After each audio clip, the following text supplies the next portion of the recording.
Dans la constellation d'Orion, à environ 1350 années-lumière de la Terre, se trouve un immense nuage cosmique, la nébuleuse d'Orion.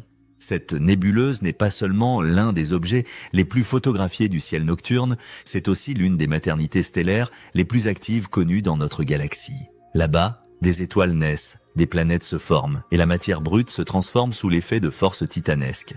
Ce nuage de gaz et de poussière, large d'environ 24 années-lumière, est un véritable chantier cosmique en perpétuelle évolution. Elle brille faiblement à l'œil nu, juste sous la ceinture d'Orion, mais son apparente tranquillité cache des phénomènes d'une violence cosmique. À l'intérieur, des étoiles jeunes et massives émettent des rayonnements si intenses qu'ils déforment la structure même du nuage. Le cœur de la nébuleuse, appelé l'amas du trapèze, regroupe plusieurs de ces étoiles brûlantes. Leur lumière ultraviolette ionise l'hydrogène, provoquant cette lueur rosée si caractéristique. Mais cette lumière n'est qu'une façade. Salut à toi! Si comme moi tu veux comprendre les secrets de l'univers et découvrir tout ce qu'il cache derrière chaque étoile, chaque nuage, pense à t'abonner. Tu m'aides ainsi dans ce projet. Merci. Sous cette façade lumineuse, la nébuleuse cache des structures fascinantes. Les télescopes modernes, comme Hubble et James Webb, ont permis de percer ces voiles de poussière. En infrarouge, le nuage révèle des centaines de proto-étoiles, encore en gestation. Certaines sont entourées de disques de matière, premiers indices d'un futur système planétaire. Ces disques protoplanétaires sont les berceaux des planètes, formés à partir des résidus de gaz et de poussière qui n'ont pas été absorbés par l'étoile naissante. Ces disques ne sont pas de simples amas. Grâce à la haute résolution de Webb, on distingue parfois des vides, des anneaux, des structures complexes. Ce sont les signes de planètes en formation, qui commencent déjà à façonner leur environnement. Ce qui est fascinant, c'est que ces structures ressemblent à celles observées dans d'autres systèmes jeunes, comme HL Tauri. Cela suggère que les lois de la formation planétaire sont universelles, et que ce que nous voyons à Orion pourrait ressembler à ce qui s'est passé autour de notre propre Soleil il y a plus de 4 milliards d'années.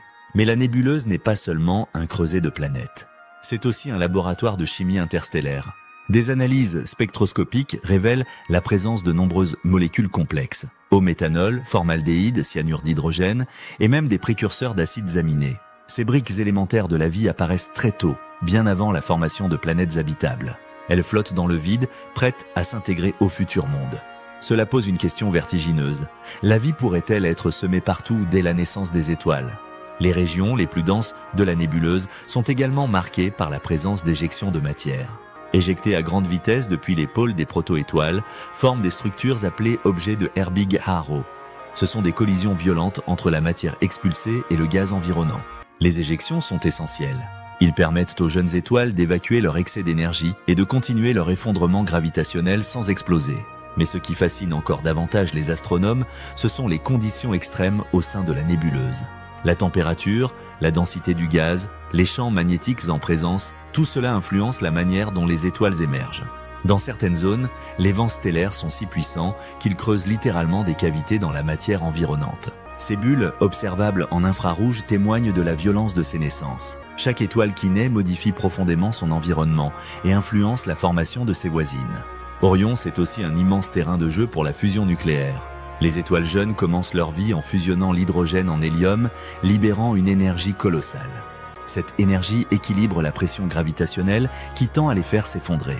Ce délicat équilibre, appelé équilibre hydrostatique, est le cœur même de la stabilité stellaire. En étudiant les jeunes étoiles d'Orion, les scientifiques affinent leur modèle de physique nucléaire et comprennent mieux les premières étapes de la vie d'un soleil.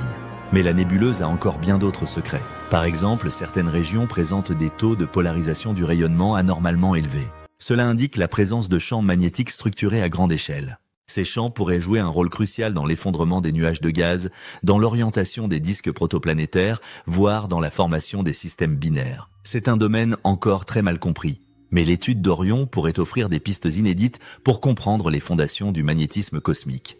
Un autre aspect fascinant de la nébuleuse d'Orion, c'est son interaction avec les ondes gravitationnelles. Même si ces ondes sont extrêmement faibles à détecter dans ce contexte précis, la dynamique des masses impliquées dans la formation stellaire, la chute de matière, les collisions de proto-étoiles, les éjections violentes, pourraient produire des effets gravitationnels subtils. Les scientifiques envisagent même que dans des nébuleuses similaires, les phases de formation chaotique puissent laisser des empreintes détectables à l'avenir à mesure que notre technologie évolue. La nébuleuse est aussi un témoin du passé de notre propre système solaire. Certains isotopes détectés dans les météorites anciennes suggèrent que le Soleil est né dans un environnement similaire à celui d'Orion. Des étoiles massives proches, aujourd'hui disparues, auraient explosé en supernova et enrichi notre nuage d'origine avec des éléments lourds comme le fer, le nickel ou l'uranium. Cette pollution stellaire aurait déclenché l'effondrement de notre nuage natal. Étudier Orion, c'est donc aussi remonter le temps et comprendre les conditions de naissance du Soleil et de la Terre. Les dernières images captées par le télescope James Webb sont stupéfiantes. Elles révèlent des détails jamais vus auparavant, des filaments de poussière si fins qu'ils défient notre compréhension. Ces filaments semblent canaliser la matière vers les futurs noyaux stellaires comme des veines cosmiques alimentant le cœur battant d'un embryon stellaire. Leur orientation, leur température, leur densité, tout cela est analysé pour reconstruire la dynamique à l'œuvre dans ce gigantesque incubateur. Mais derrière cette beauté se cache une course contre la montre. La nébuleuse d'Orion est jeune, mais elle ne vivra pas éternellement. Les étoiles les plus massives, qui brillent de mille feux aujourd'hui, finiront leur vie en supernova dans quelques millions d'années seulement. Ces explosions vont détruire la nébuleuse, mais aussi ensemencer l'espace alentour en éléments lourds, préparant le terrain pour une nouvelle génération d'étoiles. Le cycle continue. La mort de certaines donne naissance à d'autres. C'est la danse éternelle de la matière. Les astronomes cherchent aussi à détecter d'éventuelles exoplanètes déjà formées dans Orion. Mais cela reste extrêmement difficile. L'intensité du rayonnement, la densité du gaz et la jeunesse des étoiles compliquent les mesures. Toutefois, les techniques de transit ou de vitesse radiale commencent à être testées et les instruments du futur pourraient bientôt permettre de repérer des planètes naissantes, encore enroulées dans leur cocon de gaz. Mais ce n'est pas tout. Dans certaines zones de la nébuleuse, on observe une étrange asymétrie dans la répartition des masses. Certaines étoiles naissent en groupe, d'autres isolées. Certaines zones sont riches en proto-étoiles, d'autres presque stériles. Pourquoi ?